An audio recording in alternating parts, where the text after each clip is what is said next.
Been awfully.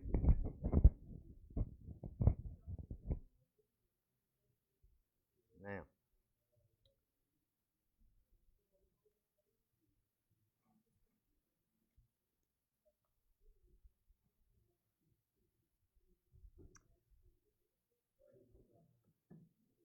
okie dokie, y'all. This cold snap's got me. A little bit of cold snap's got me a little chilly tonight. I hope y'all are.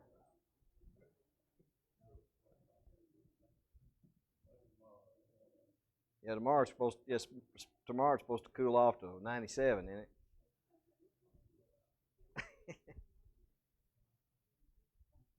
Before we get back into 1 Corinthians, uh, do we have anybody that maybe's not in the bulletin or something's happened between Sunday and now that we need to bring everybody up to speed on?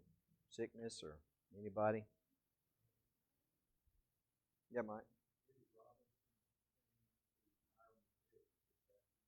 Oh, good.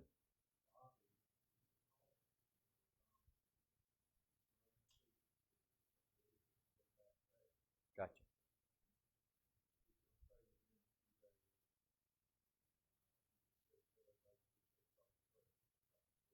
So neither one of them are in the hospital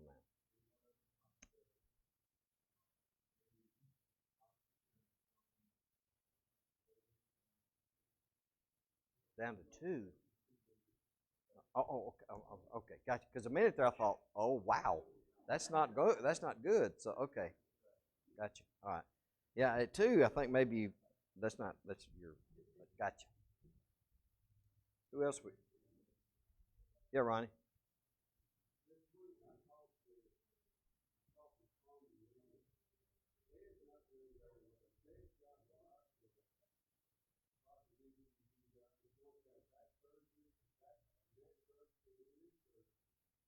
This is hard.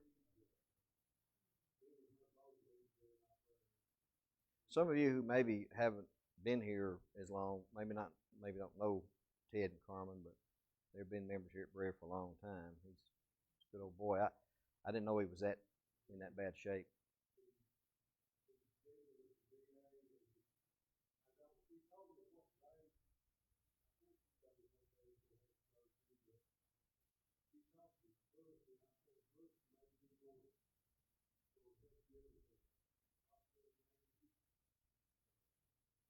Okay. Yeah, Chris. Yeah, I remember you saying something about it. Some of y'all know the Heights. I know Cindy. We know the family. Yeah, I'm sorry. Okay. A week from today. How are you feeling, Jerry? How good? Yeah, can I confirm that with one? He said okay. He's kind of one of those people. You ask him how he's doing, he'd say, "Oh, I'm good," and they're not. So yeah, Robert, Mr. Mike. Mike looks like he's getting better every day. It seemed like we had a lot of back trouble lately. Same about Carolyn Dudley. I haven't heard anything about her lately. I know last week she was in a lot of pain, but I haven't checked on her this week. Seen him? David Gann, he's home. Um, we just we're just there, and he's better, but he's got a long, long road um, to recovery.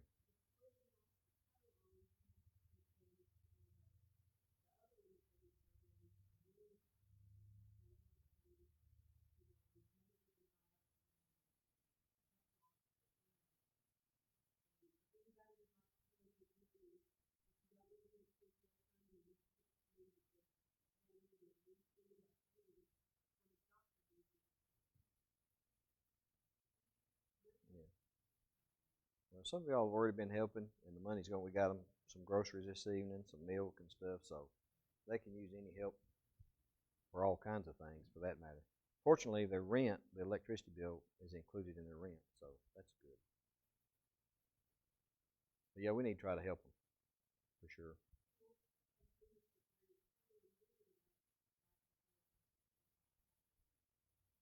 Good fella, bad luck. Happens to a lot of folks. Anybody else?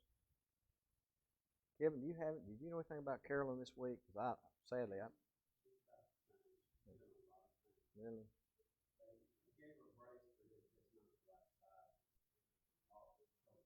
Oh my. Lillian Plumley as well. Ricky Markham. I don't know. We got lots of folks that are sick. A lot of these folks are in the bulletin. But anybody else? Mark, will you lead us in a prayer tonight?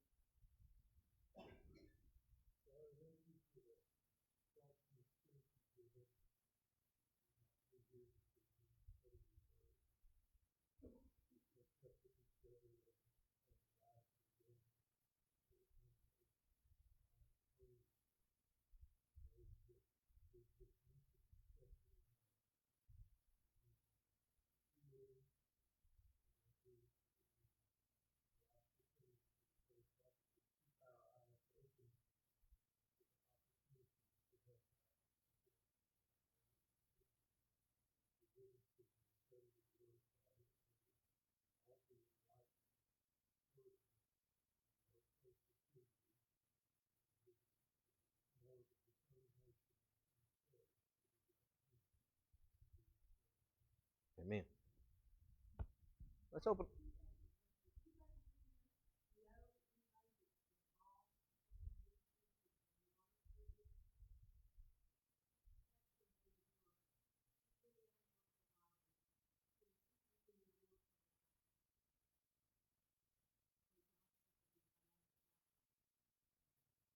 Well, I don't like I said. That's out of my wheelhouse. I don't have any. He's had the job there a couple of years. 12 weeks, he ought to be good anyway. It's going to be out longer than that. Anyway, let's open up 1 Corinthians chapter 12. I'm going to start with verse 12.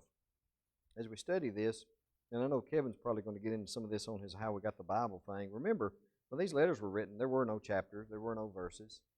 They were just letters, books, letters, and they were written. And I want to make sure that we cover the tail end of chapter 12 pretty good before we jump into chapter 13, because frankly, it leads right in to 13. There's really not a broken thought there. He's talking about gifts. He's talking about miraculous gifts. He even kind of prioritizes some of them here. And then when he jumps over into 13, right after he says, but you should desire or want the best gifts or the better gifts. And in chapter 13, what three gifts does he talk about in particular? Faith, hope, and love. So I don't think that's next. So I want to make sure we cover the tail end of 12 pretty good. So if you want to just read along with me and jump in, please, if you have any comments. I still love is the body as a unit. The body is a unit, though it is made of many parts, and though all its parts are many, they form one body. So it is with Christ. For we were all baptized by one Spirit into one body. Does that sound familiar to something in Ephesians maybe? Anybody? One Spirit, one body. Whether Jews or Greeks, slave or free, and we were all given one Spirit to drink. Now, the body is not made up of one part, but of many. If the foot should say, because I'm not the hand, I do not belong to the body, it would not for that reason cease to be part of the body. That's interesting there too. Even if the foot or hand says vice versa, that I'm not part of the body, what does Paul say? You still are. It doesn't make any difference whether you say it or not. You're still part of the body. And if the ear should say, because I'm not the eye, I do not belong to the body, it would not for that reason cease to be part of the body.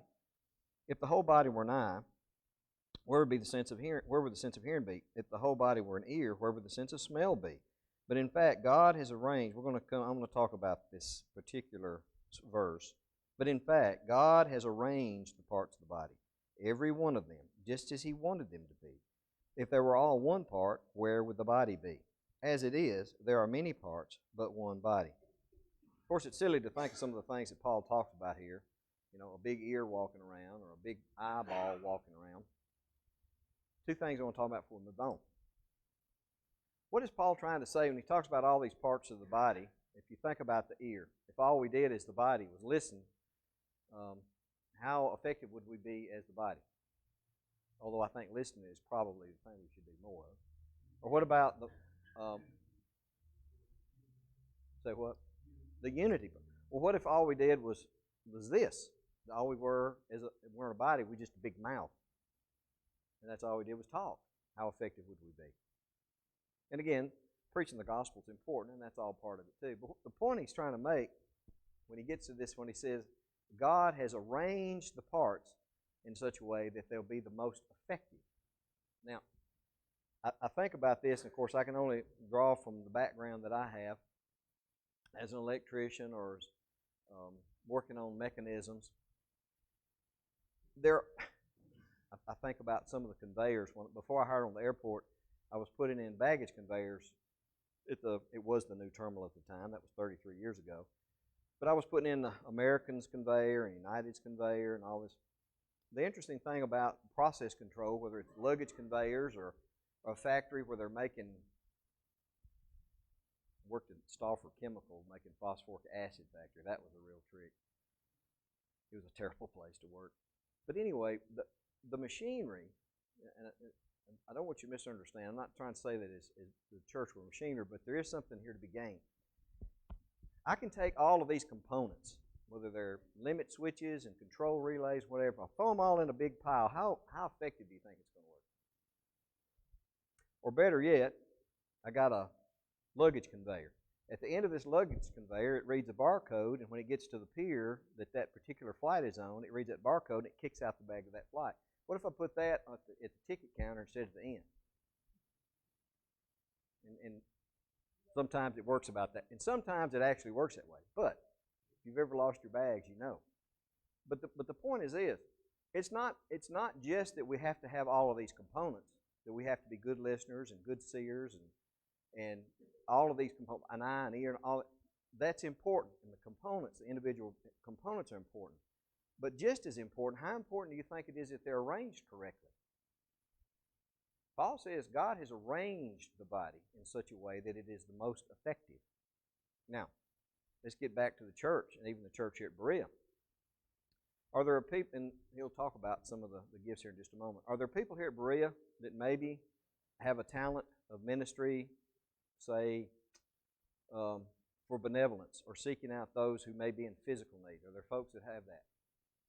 So how important is it for the body to be arranged in such a way here at Berea to make sure that particular part is the most effective? Does that make sense? You think maybe the church, some of our organizational skills, that maybe there are parts of our body at times, even the ones that Paul mentioned here, that maybe are the least recognized, that they're not being used effectively? Because I do. How big a trick is that for the elders to come up with something like that? It's pretty tough, y'all. It really is. Now, is it possible that they're actually, remember he said, it doesn't make any difference if you're the eye or the ear. If you say you're not part of the body, what does Paul say? Yeah, you are. You're still part of the body. So, to look out and to find people that effectively are that part of the body where their talents lie, and allowing them the ability to hear if that's good, or speak if whatever it is.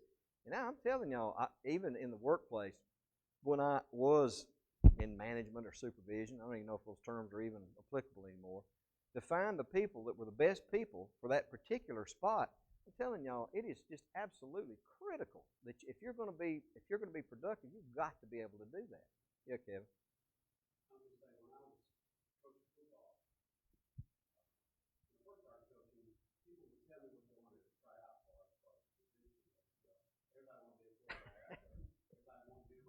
Yeah. Yeah.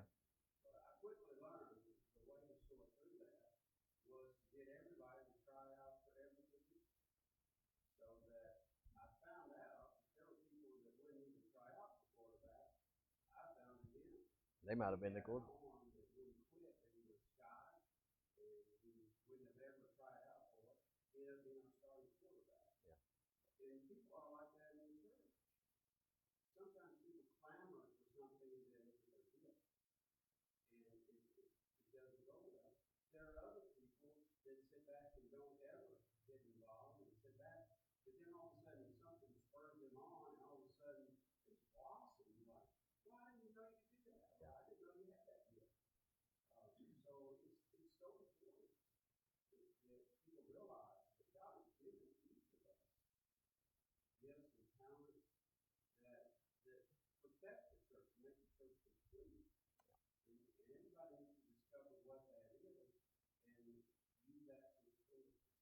And sometimes people need help to discover it.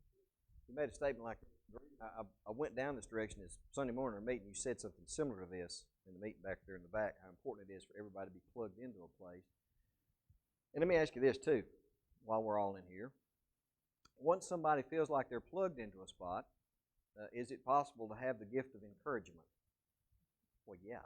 In fact, it's a very important spot, because if somebody is in that spot, and it's not one that's of a public nature, maybe it is something that's done behind the scenes that people don't know. How important is it to give somebody a pat on the back every now and then? They'll know you that we appreciate that. I know there have been some of y'all that have been taking meals to my mom and dad, and I appreciate it. You don't know anything, I don't hear anything about it.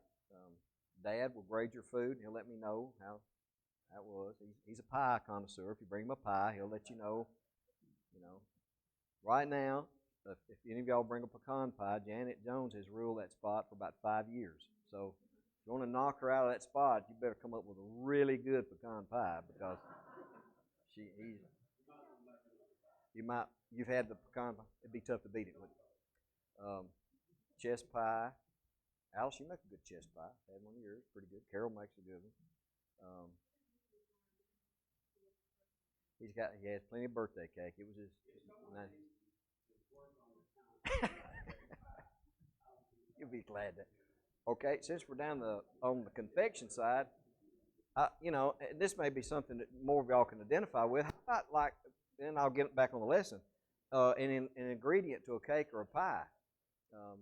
My wife, early on in our married life, had recipes that she would try, and they did not turn out. Some were awful, and she knows they were. Yeah, they were awful. Scalloped corn, check that off. Okra balls, check that off. Come home one day, is the okra ready? About a week went by, and I guess never grew up around okra. Our okra got that big. I said, that okra's got to be ready. You couldn't cut it with a chainsaw. So you couldn't have parboiled it and ate it. But how important is it, though, if you're trying to make a cake, getting back to the ingredients, whether it's a church or whether it's a business or whether it's, if you're making a cake or something, is there a certain order you have to add the ingredients? And think, well, sure there is. If you just have all the ingredients, even though all the ingredients are correct, if you don't combine them correctly, what do you come up with? An okra ball. Or corn that a dog wouldn't even eat. So, anyway, it's important for us, y'all, to find a spot. And if you know somebody who maybe is floundering out on the edge there that's looking for a spot, if you find people or you become a person who uses pronouns and it's not we, but it's they or them, then you're on the outside. If you're here at Berea and you refer to Berea as, well, they are doing this at Berea, and you're a member here, then you're on the outside. You need to be finding a spot, because that's the wrong pronoun. It's us and we. So if you're using they and them, you haven't found a spot. Otherwise, one of the things that always fascinated me, and he changed the whole model of how airlines were run. In the 70s, the guy that, actually it was more than one, that started Southwest Airlines, got away from what Eastern and American some of them are doing. And the company, the employees, they owned the company. They had a vested interest in it. If the company did well, they got profit sharing, and guess what? It works. It works because they're owners of the company. So if they see something wasteful going on, hey, partner, you're not taking my bonus. You're not missing. So a lot of that has to, but that's a biblical thing too. As members of the church, as Berea goes, good or bad, if we're a member here, you should suffer with it or rejoice with it, which is where he's going to go here in just a moment. The eye cannot say to the hand, this is verse 21, I don't need you. And the head cannot say to the feet. I think that's pretty important that he throws the head in there. In fact, what's really important is the head cannot say to the other part of the body, the very other end, to the feet, I don't need you. On the contrary, those parts of the body that seem to be weaker are indispensable. Anybody here who stubbed your toe or hit your thumb with a hammer, you know it may be a small part, but it will call your attention very quickly if you injure it in any way. And again, he's going to go there about the church. And the parts that we think are less honorable, we treat with special honor. And the parts that are unpresentable, we treat with special modesty. Well, some do, some don't. That's a whole other lesson. While our presentable parts need no special treatment, but God has, here he goes back to this, this combination thing. He said arranged first and now. But God has combined the members of the body and has given greater honor to the parts that lacked it, so that there should be no, what? No division in the body, but that its parts should have equal concern for each other. You think there's a shortage of that maybe in the Lord's church, having concern for each other? It's something that we really need to work on sometimes, and this is exactly what Paul's talking about here.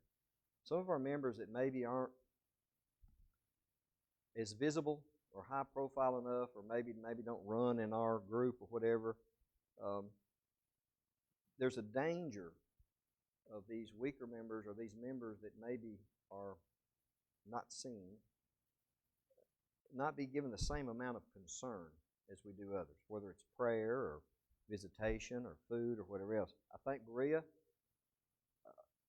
has done very well in that regard, and always has, to make sure if somebody's needing help, regardless of what it might be, to make sure that there's concern they're given, publicly and privately, to make sure that those parts of our body who maybe aren't as visible or high profile enough, that they're taken care of. Because here's what Paul's saying there. How important are they? Yeah, they're indispensable. They're indispensable. I'm going to give you an example here in just a moment. Yeah, Kevin?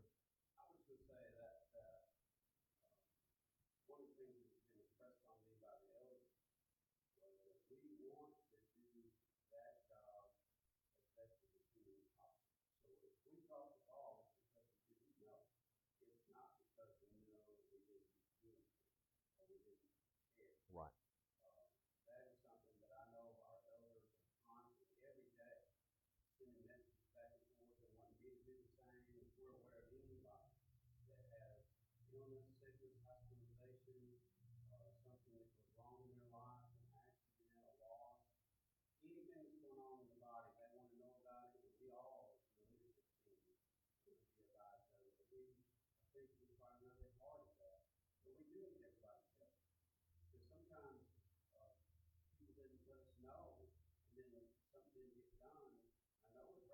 Yep.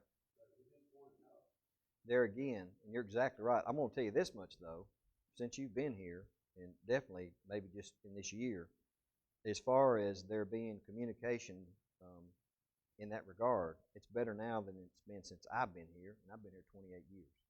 There have been times we've been better than others, but it's good. But having said that, I go back to my big toe analogy. This gets down to the membership responsibility and the personal pronouns, us and they versus we and them. When you stub your big toe, does your big toe tell you you're hurt? Yes, he do. So you can do something about it. You can jump around, hold your big toe. But again, sometimes there's an individual responsibility there. We can't read minds.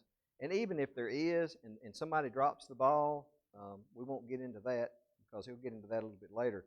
You still got to consider one another. We all make mistakes, and I can tell you this much: the elders that serve here now, or Kevin or me, either one, there wouldn't be nothing, absolutely nothing done out of any kind of disregard or certainly no kind of malicious intent. So if there is some kind of somebody dropped the ball, it's an accident. Yeah. So I want to get back to this member that. Well, I'm going to ask some of you, when I get to the end of this description, if you can tell me who I'm talking about. This person never led a public prayer, never preached, never taught a class, never led a song.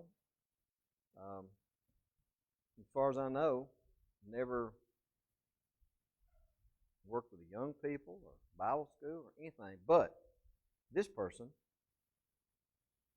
was indispensable to me as far as a member here. Anybody know what I'm talking about? Mandy Bradley. Anybody else feel that? Mandy Bradley.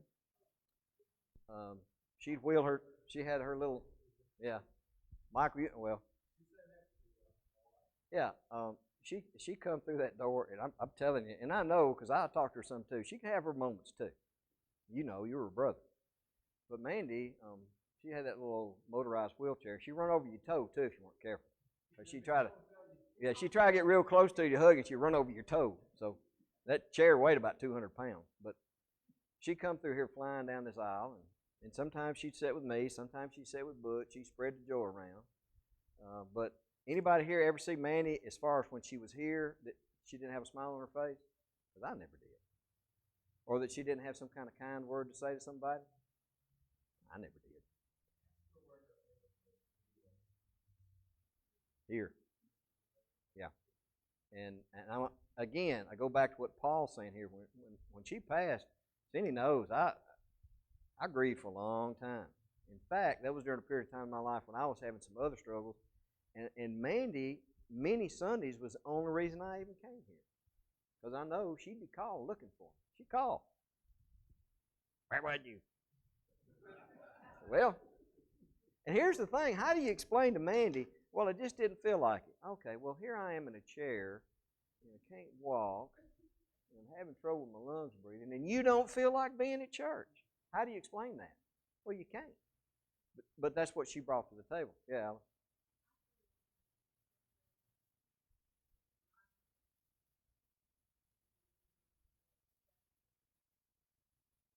Absolutely.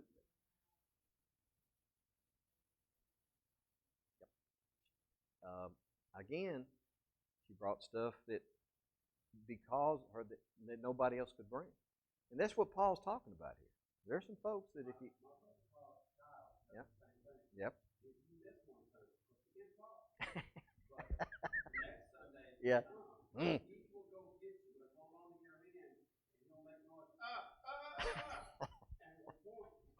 Was he shaming you? Yeah.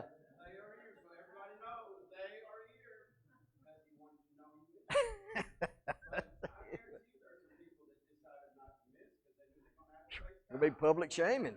Yeah, you miss. I'm going to let everybody know. I won't tell you what here last week, but I'm glad you're here this week. So, again, I think that creeps over into our mentality from the world. In the church, though, there are things that we're supposed to value and prize in the Lord's body that they don't prize out there. They don't prize that. But we are supposed to. And we got to get back to that, y'all. It's just something we need to work on. And that's what Paul's talking about. Yeah, Mike.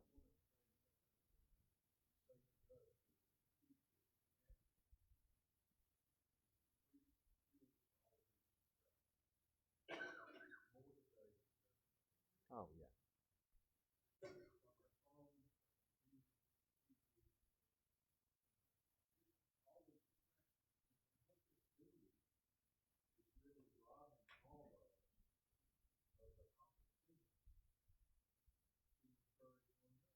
Yeah.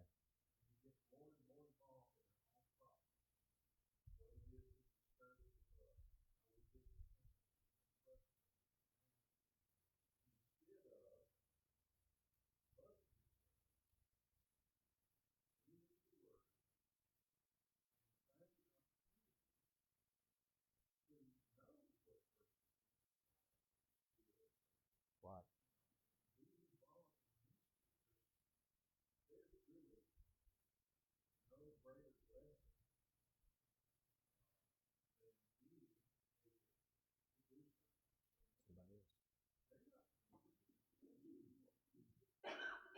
You know, in the technology, that's a whole other lesson. It's supposed to be all that and make our communication. There's a lot of talk and a lot of noise, but communication level is falling off to nothing because of that. Um, we're going to talk a little bit about on Labor Day about what you just said. Um, when Jesus said, "My yoke is easy and my burden is light," you're like, so I'm supposed to take on a yoke, which everybody knows what that, I hope, oxen, and that's supposed to make my life easy. But it does. Because if you take on his yoke, it does. Jesus was a worker, God was a worker. And sadly, in the world we live in today, work is just not valued very much anymore. Workers aren't valued, and work's not valued. But God's a worker, and Jesus was a worker.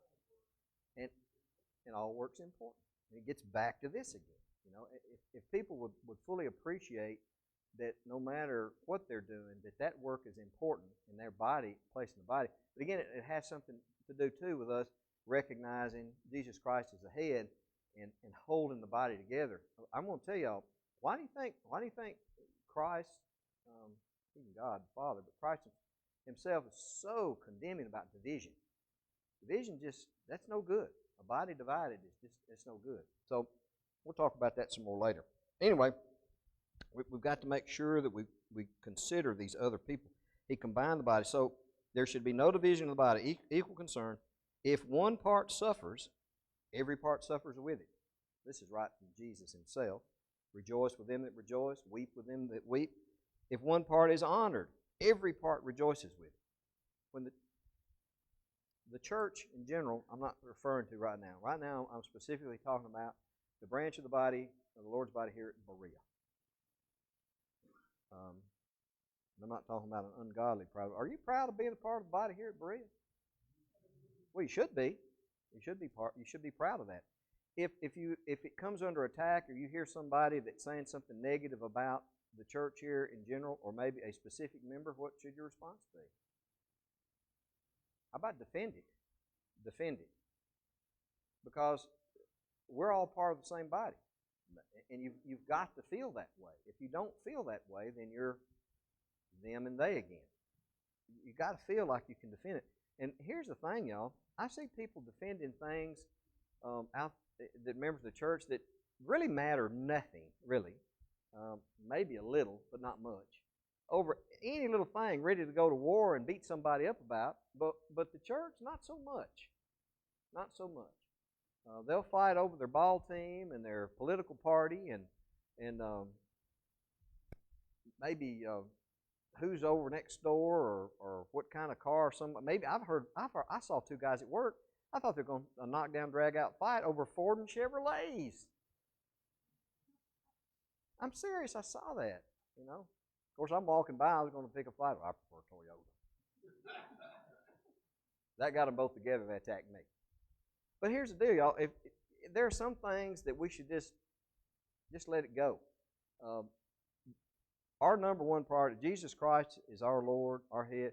We got to defend the church. You know, contend for the faith, contend for the church. If you hear somebody say something negative about the church or its members, defend it. Because especially here at Berea, I've had to do that before. It's important. Defend God.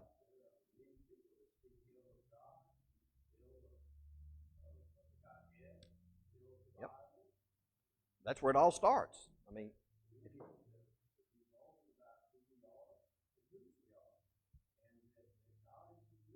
yep.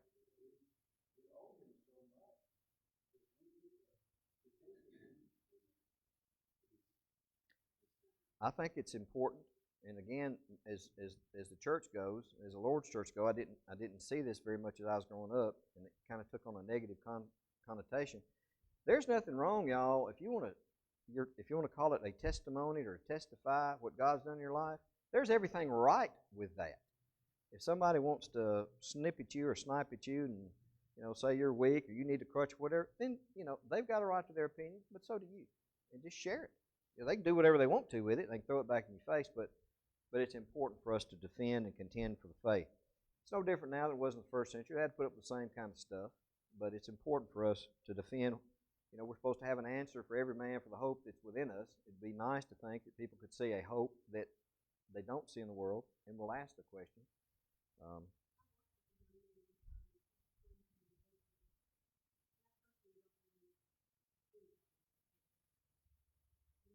Not when the chips are down, they're not.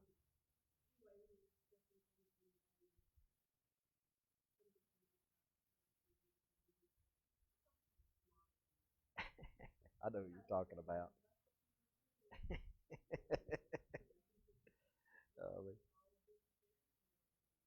I've had the same kind of discussions. One fellow in particular that I talk with just about every week. Same, he'd come at me with a different angle or a different story or whatever, and I finally said, listen, if you want to believe that this world and this place is all there is and this is as good as it gets, you have at it, partner. I said, but I got to tell you, I ain't believing that, because if this is all there is, why don't you just go ahead and end it now, because this ain't much. Yeah, yeah, Jerry and then Joe.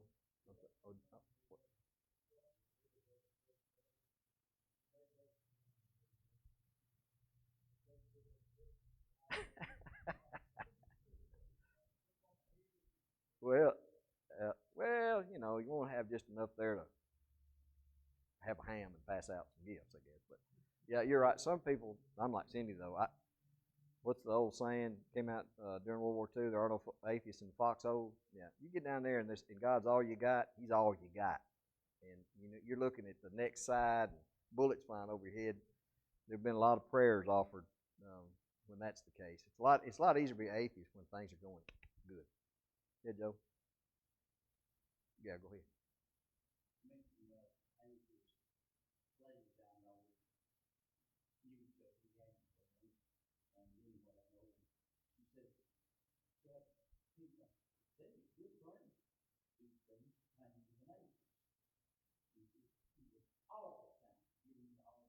Yeah.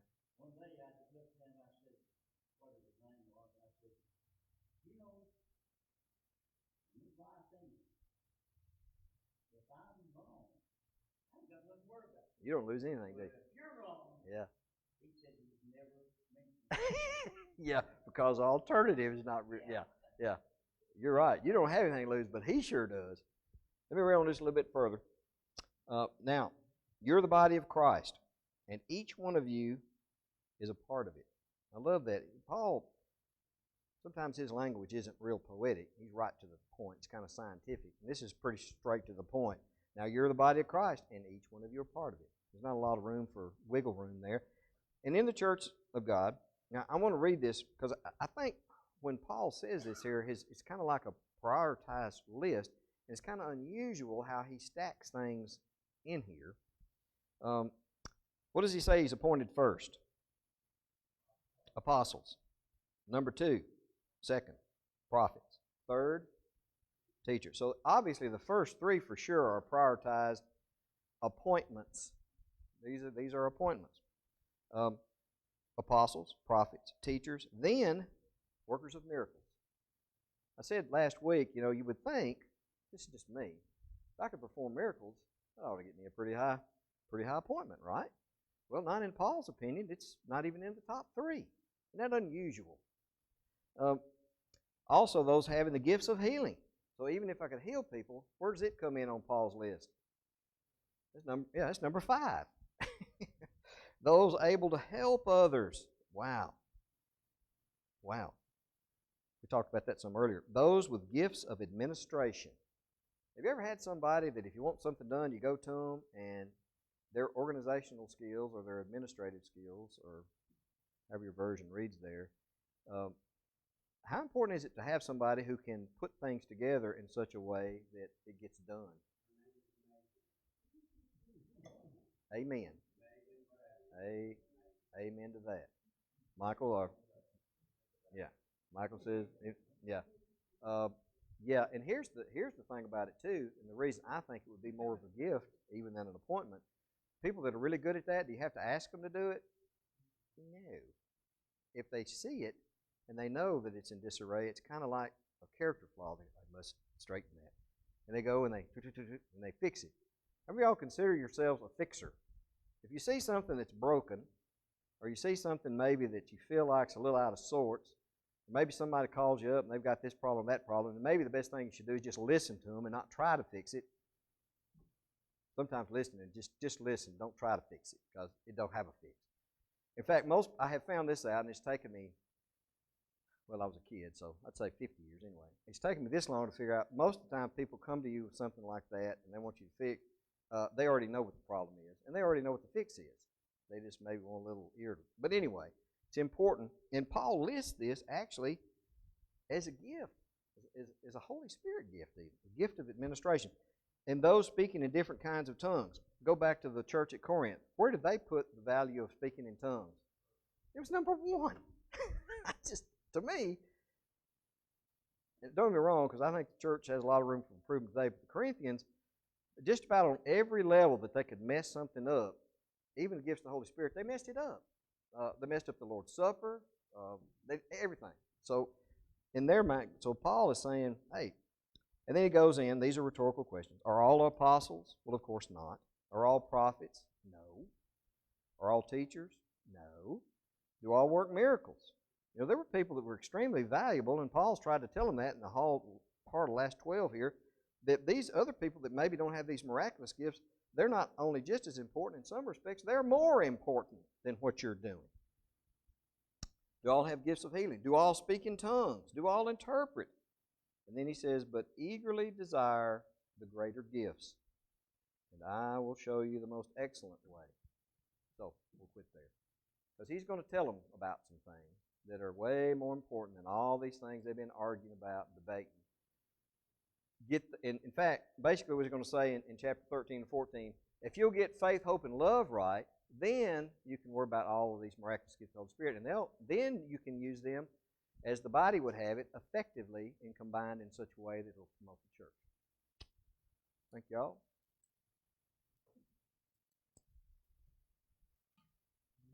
Yeah.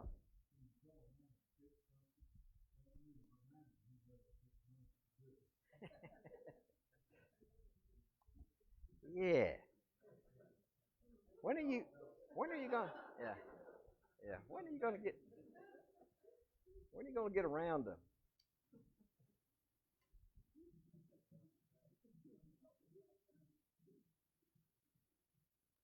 I did learn early on that you can only fake not being able to hear well a couple of times, and after that, I didn't hear that. You don't.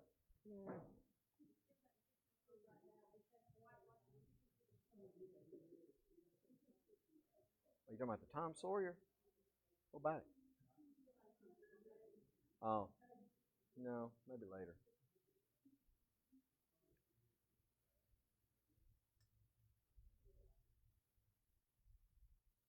I tell you one thing don't do. Don't do what I did early on in our marriage. I told some of y'all this. We had basically the same argument about the first year or two. It would just resurrect itself in a different form. So I decided one time I would record it, this argument, and 6 or 7 months went by and started having the same argument. I got the tape recorder out and started playing. I said, let's just save ourselves a lot of trouble. Let me tell you how that went over.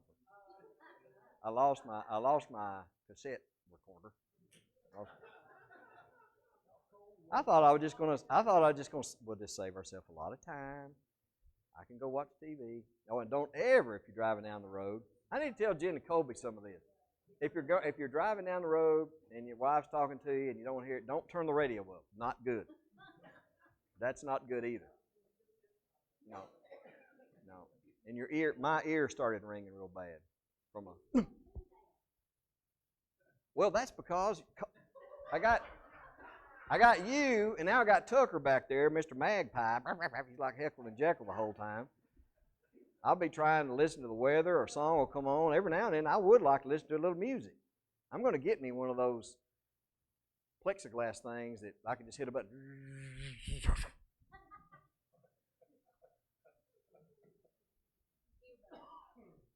Listen, I'm 61 years old, and I'm raising a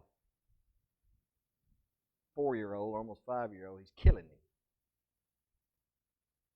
So just a little forward, that's all.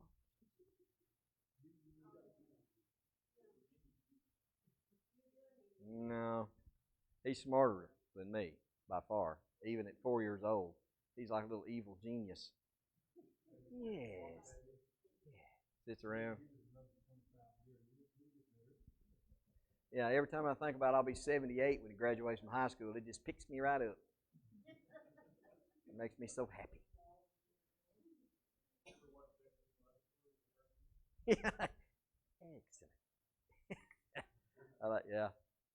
That's pretty. I like that. Do you ever watch Pinky and the Brain? Oh, that's a good one too. What are we gonna do today, Pinky? Take over the world. And now he's got a little 4-legged minion, that little dachshund puppy. Between the two of them, there is no rest. No rest. And you know that's true. Well, next time you're chasing around the house, I'll video it and let everybody. It's you know that music that used to play when the Keystone Cops would come on? That's what it's like. That little dachshund will run underneath the bed with one of Tucker's toys, and he'll be having a fit. And he'll run under the bed, and his feet are sticking out.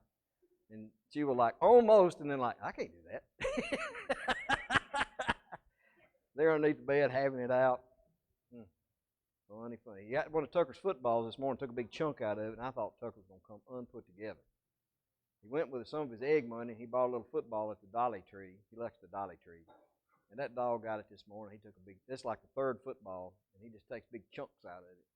So Tucker's like, no bueno. Yeah. Well, I've done that too. And this, I never had a dog before until this one who will pick up poop. He'll pick up, he looked like he had a cigar in his mouth the other day. Had a big old poop stick and running around the house. Tucker will be like, he's got something. Yeah, I know what it is. Take it, deposit it under my bed so I can smell it at night. I live in a zoo, y'all. I don't know. Y'all just don't. You don't understand.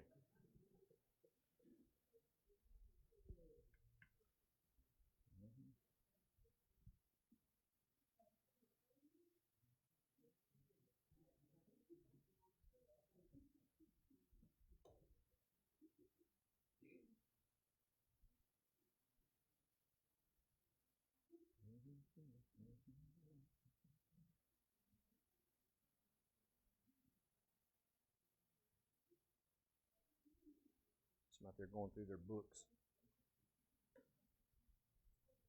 If any of y'all like bell peppers, and I got a sack full of them back there, get you some.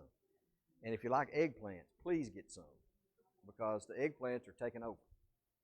And I've had all the eggplants I care for. No okra. But hey, if you slice the eggplants real thin and batter them like okra and fry them, pretty good. They're pretty good. Yeah. Otherwise, you're right. I tried them. I read all these things like grill them and do this. No. But if you fry them, they're pretty good. They're good. And these are the Japanese. They're Ichiban eggplants. So they're. I've almost got just talked into eating one. Well, just get some and slice them real thin and fry them. See if you like.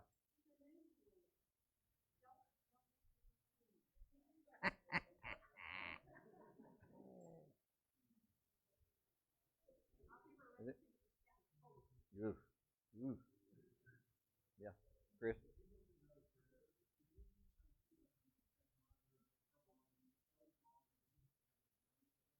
Yeah.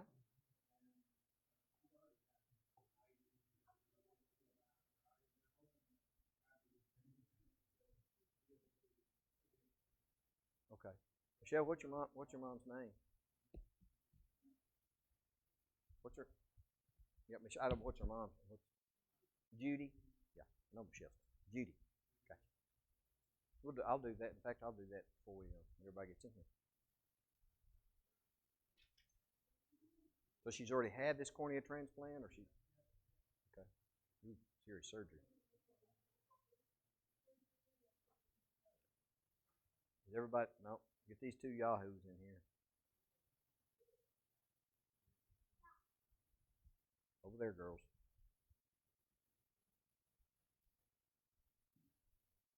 What number we got, just in case? 369 is our song of invitation, if you'd like to turn to that. 369.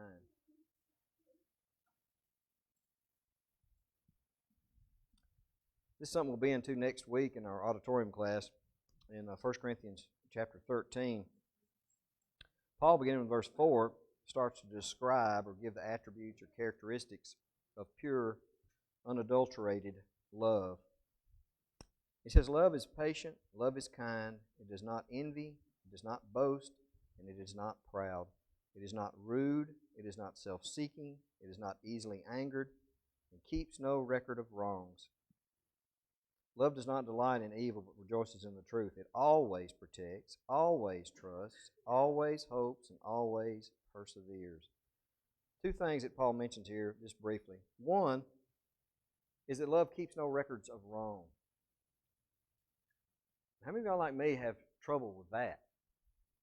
Maybe somebody in the past has maybe you felt like has done you a disservice or hurt, maybe even somebody in your family, for not being able to to let that go. Love, Paul says, keeps no record of wrong. And the other thing he says that's always fascinated me here is it always trusts. It always gives people the benefit of the doubt. You know, the reason that love is a term used not just to describe God or an adjective for God, it's that his very essence is love, is because of that. Because God always gives us the benefit of the doubt. And I'm going to tell you, that particular godly attribute is really, really difficult to give people. Especially when over and over and over again they have denied your trust or caused you to feel that you should not trust them, and to still always give them the benefit of the doubt. Always trust and always do that. Here's the deal, and then the lesson is yours, the devotional is yours. How grateful are you that God trusts you when tonight at your prayers you have done something and you ask forgiveness for it and you're really sorry for it? How glad are you that God accepts that? Even though God in His infinite wisdom knows that tomorrow, guess what? There's a pretty good chance you're going to do it again. So how important is that? I'm so thankful tonight that Jesus Christ has died for us so that when we do say that, and God always trusts and always defends us and always gives us the benefit of the doubt. That's what Christians have that non-Christians do not have. And I want to tell you, as far as blessings go, it's the number one thing to be able to know that no matter what I do, I can still have God that loves me that much. We'll talk about it some more next week because it's pretty deep what Paul's saying here. These characteristics that he gives, there's a whole lot more to that than just you got to read between the lines. So I don't know where you are tonight. But I do know that the people here at Berea will be happy to assist you in anything that you may have. Gospel obedience, prayers, if you're sick, maybe you've wandered away, or whatever it is.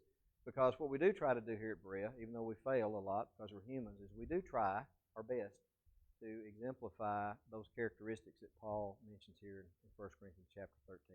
So if you need to come, for whatever reason or not, Jonathan's going to lead us in the song, and together as we stand and sing.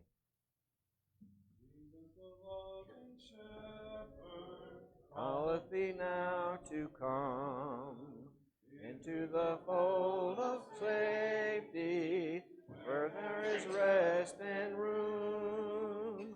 Come in the strength of manhood, come in the morn of youth.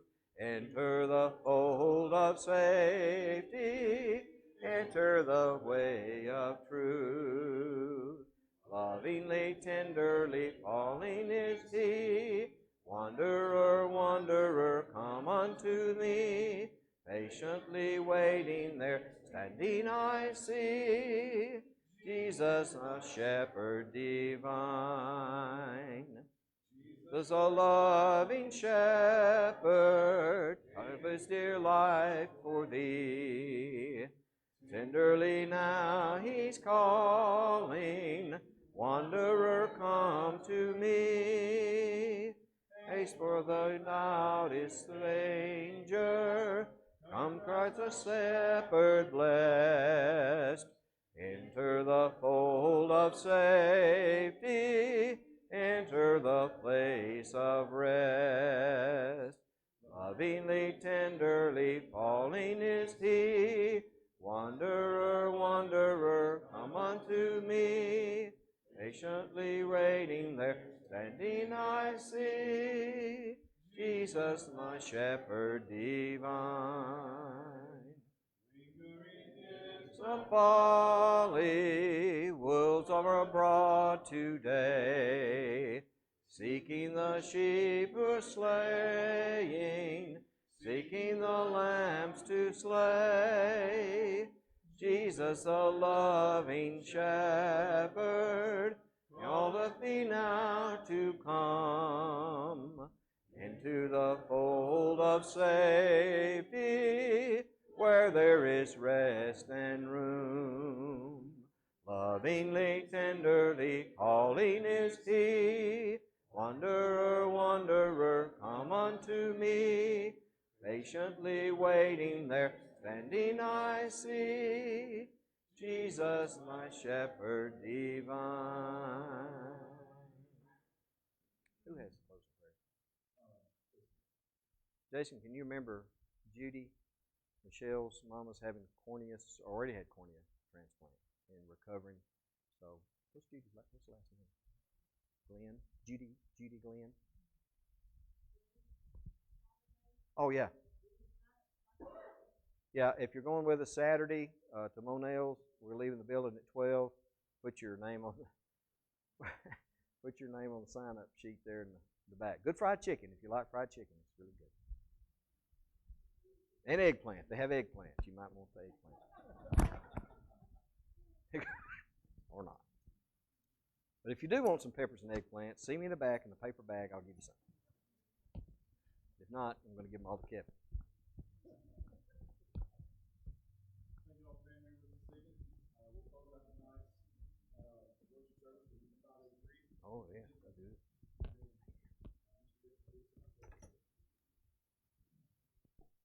Sing to me of heaven, sing that song of me. From the toils that bind me, it will bring release. Burdens will be lifted that are pressing so. Showers of great blessing o'er my heart will flow.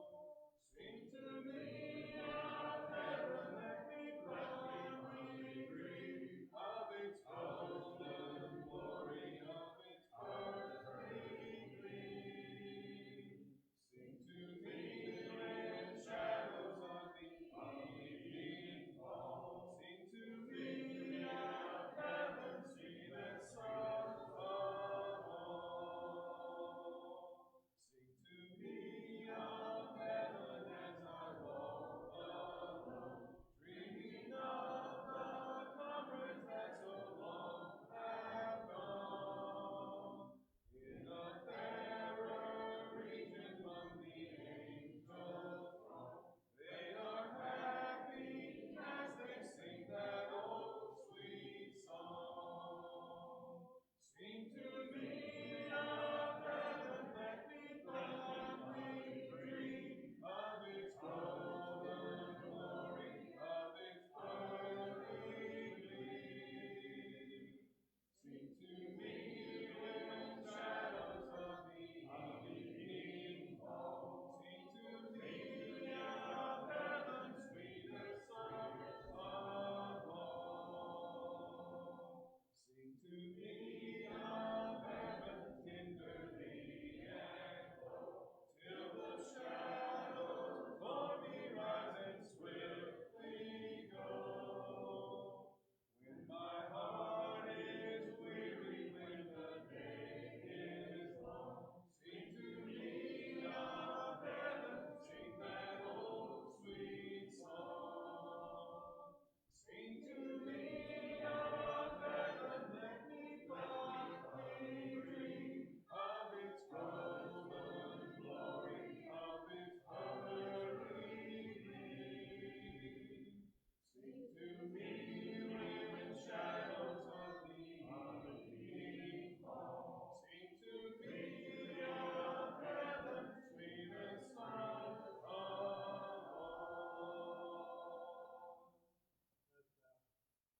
Gracious Father, we come to you and we thank you for the opportunity to worship you in your house, to hear portions of your scripture presented by me, to hear songs of praise led by Jonathan, and just to be able to see one another and be with one another, share with one another, and love one another as you do the same. We thank you for your Son. We thank you for the fact that you gave him so that we can have eternal life. We praise you every day for that. We love you. Lord, let us also be in prayer for those who are in need of healing, those who are sick, those who are mourning the loss of loved ones. Please be with them.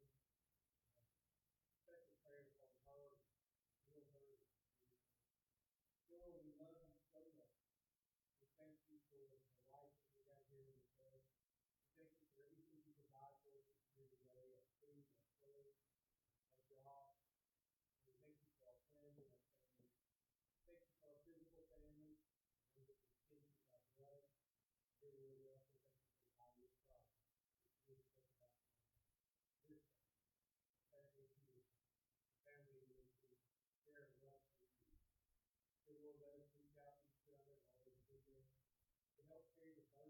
one another. Let us spread your gospel as a good news